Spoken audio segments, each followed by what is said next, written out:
मेरा नाम जॉनथन है। और आपका? मेरे बेटे की आवाज़ पूरे घर में गूंज रही थी। मैंने टीवी बंद किया और उसके रूम में गया कि आखिर वो किससे बात कर रहा है। बेटा, तुम किससे बात कर रहे हो? मेरे दोस्त से। क्या आपको वो नज़र नहीं आ रहा? मैंने इधर उधर नजरें घुमाई। नहीं, यहाँ तो कोई नहीं है। वो यही है डैड, देखें, वो मेरे खिलौनों से खेल रहा है।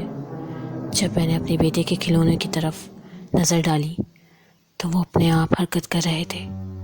घबरा कर मैंने अपने बेटे को उठाया और कमरे से बाहर निकल गया। डैड, आप ये क्यों कर रहे हैं? बिली रो रहा है। मैंने उसकी बात पर एक लफ्ज़ न कहा। भागकर अपने कमरे में गया, वहाँ से कार कीज उठाई और उस घर से बाहर निकल गया। बैठते ही मैंने अपने बेटे को वो बराबर वाली सीट पर बिठाया। मुझे कार के साइड मिरर से एक काली स्याह परछाई नजर आई, जैसे किसी राक्षस की हो। वो परछाई मेरे बेटे के कमरे की खिड़की से हमें देख रही थी। मैंने फौरन कार स्टार्ट की और 120 किलोमीटर की रफ्तार से चलाने लग गया। देखते ही देखते वक्त गुजर गया और रात के 2 बज गए। मैंने एक होटल बुक किया और हम दोनों वहीं सो गए। अगले दिन मैं एक चर्च गया जहाँ मेरी मुलाकात ब्रदर रॉब से हुई। उन्हें मैंने सब कुछ बताया तो वो मेरी मदद करने के लिए राज़ी हो गए। मगर वो ये बात कहाँ जानते थे कि ये हमदर्दी उन्हें बहुत भारी पड़ने वाली है। अगले दिन मैं अपने बेटे को लेकर और ब्रदर रॉब को लेकर अपने घर पहुंचा। वो भयानक नज़ारा आज भी मेरे दिमाग में घूम रहा है। ब्रदर रॉब ने जैसे ही मेरे बेटे के कमरे का दरवाज़ा खोला, एक ही झटके में मेरे और मेरे 8 साल के बेटे के सामने ब्रदर रॉब का सर किसी बम की तरह फट गया। उनके खून की पिचकारियाँ और दिमागी मवाद दीवार पर लग गया और इधर उधर बिखर गया। कांपते हुए अपने बेटे को उठाया और गाड़ी की तरफ भागा। मगर इस बार वो शैतान, वो मखलूक हमें किसी खिड़की से नहीं देख रही थी, बल्कि वो हमारे पीछे थी। मैं गाड़ी चलाता गया और वो शैतान हमारा पीछा करता गया।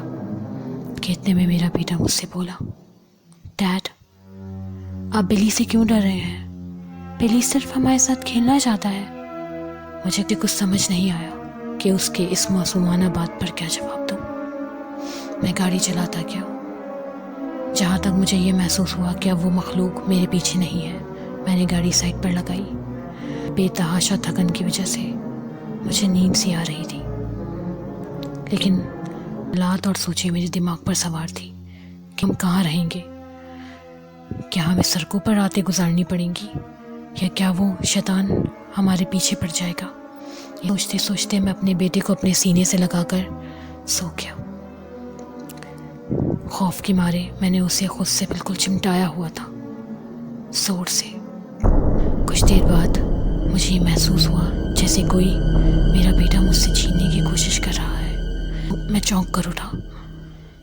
जैसे ही मेरी आँख खुली, वो भयानक शक्ल रखने वाला, लंबे लंबे हाथ, लंबी उंगलियां, उन्हीं उंगलियों से और उन्हीं हाथों से वो मेरे बेटे को मुझसे दूर कर रहा था।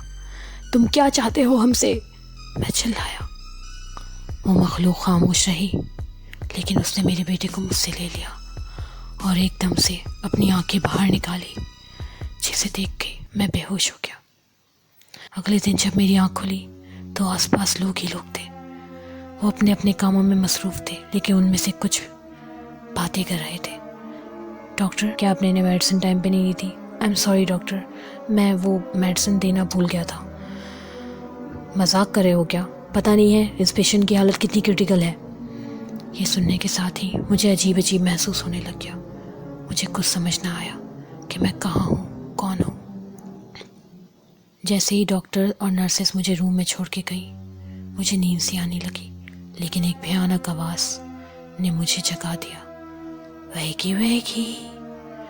मैंने जैसे ही अपनी आंखें खोली तो वो भयानक मखलूक मेरे सामने खड़ी थी और उसके बड़े बड़े हाथ मेरे सर पर थे, जैसे मेरा सर दबाकर कुचलना चाहते हों। और ये सब देख के मैं बेहोश हो गया। कुछ देर बाद जब मेरी आँख खुली तो मैं हॉस्पिटल में नहीं, एक घर में मौजूद था, और ये घर मेरा पुराना घर था।